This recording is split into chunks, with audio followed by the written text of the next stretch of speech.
The day I realized my husband was cheating wasn't the day I saw the test. It was the day I looked into the mirror and didn't recognize the woman staring back at me. The same woman who once paid his rent, bought his car, and still knelt to serve him food. I didn't cry that day. I just whispered to my reflection, "You have been financing your own heartbreak." That was the day my healing began. Hey family! Welcome to Real Talk with Ego, the space where we don't sugarcoat life. Here we laugh, we cry, and we learn through real stories that heal. If you haven't joined the family yet, hit that subscribe button and turn on your bell because every story here could be the mirror you didn't know you needed. Now let's talk about Toby, a woman who gave everything and learned too late that some men don't want a partner, they just want a provider with a pretty face. My name is Tommy and I was what Nigerians call the wife material that bought her own clothes. I used to think when you love someone, you lift them up, but nobody told me that sometimes when they rise, they will pretend they never saw the hand that pulled them. I met Kunle on a random Tuesday evening at a friend's birthday dinner in Surulere. He wasn't the most handsome in the room, but there was something about his energy, confident yet humble. When he laughed, it felt genuine. When he spoke, everyone listened. At the time, I worked in a small marketing firm, surviving on vibes, caffeine, and salary alerts that vanished faster than they came. Kunle was an engineer, or rather, a man studying to become one. He told me, "I am taking professional exams to move up, but life no easy." He lived in a tiny apartment in Egbeda, one gas cylinder, a plastic chair, and a wall clock that had stopped working 2 years ago. But he had big dreams and I admired that. We started dating. He'd take me to Mamuju's Buka, order amala and goat meat, and talk about how he'd build us a house someday. I would smile because I believed him. Love makes you see a mansion in a man who only has a mat. After a few months, I started helping where I could. I paid for his courses, 45,000 naira here, 70,000 naira there. When his rent was due and he was short, I covered the balance. When his phone got stolen, I bought him another one because an engineer needs to stay reachable. My friends teased me, "Tommy, are you dating or investing?" I'd laugh and say, "Investment with love dividends." Then one evening, he said something that melted my heart. "If God blesses me, I will never forget what you have done for me." That night, I prayed for him harder than I ever prayed for myself. Months later, my uncle, a big man in the oil sector, mentioned needing engineers for a project. I pushed Kunle's name forward. He got the job. I can still remember the day he called screaming, "Babe, I got it! I got it!"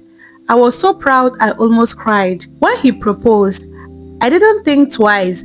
We were sitting on a plastic chair in front of his compound, sipping malt. He just looked at me and said, "Tommy, I may not have much, but I want you to be my wife." I said yes, but when we started wedding plans, reality slapped us. He didn't have money, not even for the bride price. He looked so embarrassed one night and said, "Tommy, can we just do something simple?" And because I loved him, I said, "Don't worry, I will handle it." I brought out my savings, my sweat, my emergency fund, my everything. I paid for the list, contributed to the venue, and even lent him 200,000 naira for the introduction. That was how I, the bride, paid my own bride price. When my mother found out, she shook her head and said, "A man you build will one day call you an obstacle." I laughed because I believed Kunle was different. Marriage started sweet. We moved into a small apartment in Yaba. He was attentive, romantic, and playful. He would kiss me before work, text me during lunch, and come home saying, "My helper, my angel, how's my queen?" I cooked, cleaned, prayed, and supported him with every new business idea. But after he got promoted, something changed. The man who once told me we are in this together suddenly started acting like I was dragging him down. He stopped saying we. It became my money, my plans, my life. He would come home late, smelling like perfume that wasn't mine. If I asked him question, he would snap, "Don't start, Tommy. You don't understand the pressure of being a man." Pressure? The same man who once cried because his ATM card declined at ShopRite? At first, I thought it was stress, but then the insults started. "You talk too much. Your dressing is too loud. Must you always remind people that you helped me? Helped? I built the foundation he was standing on. But the day that broke me was when he said, "Stop acting like you made me. I am not your project. You are just lucky I married you." Lucky? The woman who paid for her own ring? That night, I slept facing the wall, clutching my pillow like it could explain why love turns into arrogance. One afternoon, I decided to surprise him at work with lunch. Jollof rice, fried plantain, cold Pepsi.